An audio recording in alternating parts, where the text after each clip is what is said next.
এখন থেকে আর জন্ম নিবন্ধনের আবেদন করার জন্য আপনার পিতামাতার জন্ম নিবন্ধনের আর অনলাইন কপিটার দরকার হচ্ছে না।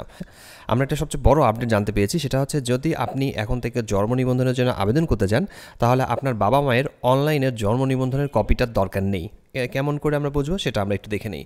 আমরা যদি পরবর্তী ধাপে যাই, পরবর্তী ধাপে যাওয়ার পর ফর্মগুলো পূরণ করার পর আমি কিন্তু এখানে জন্ম নিবন্ধনের নাম্বারটা লিখতে পাচ্ছি পিতার, যেটা আমাদের না লিখলেও চলবে। আমরা কিন্তু পিতার নাম এখানে কিন্তু লিখতে পারবো। আমরা চাইলে এখানে কিন্তু পিতার নাম আমরা লিখতে পারি, বা হচ্ছে মাতার নাম লিখতে পারবো, এবং হচ্ছে পিতার নাম ইংরেজিতে লিখতে পারবো, মাতার নাম ইংরেজিতে লিখতে পারবো।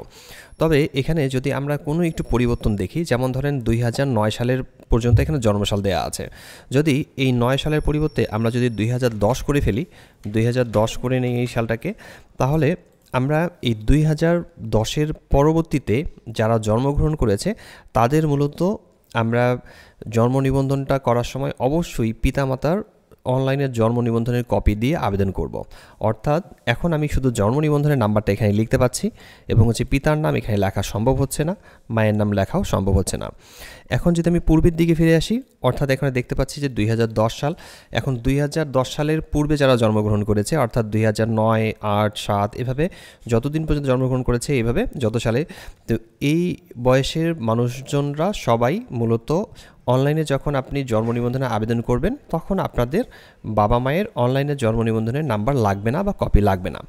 আর 2010 সাল থেকে যারা জন্মগ্রহণ করেছে বা 2010 সালে যারা আজকেও জন্মগ্রহণ করেছে, তাদের ক্ষেত্রে তাদের বাবা মায়ের অনলাইনের জন্ম নিবন্ধনের নাম্বার বা জন্ম নিবন্ধনের ফর্মটা লাগবে।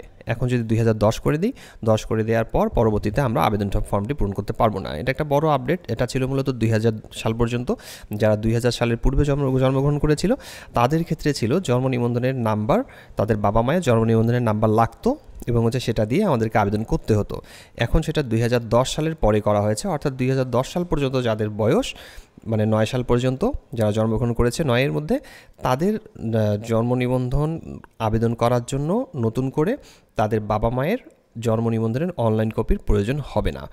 আশা করি বিষয়টি বুঝতে পেরেছেন। কোথাও সমস্যা হলে কমেন্ট বক্সে জানাতে পারেন। ধন্যবাদ সবাইকে।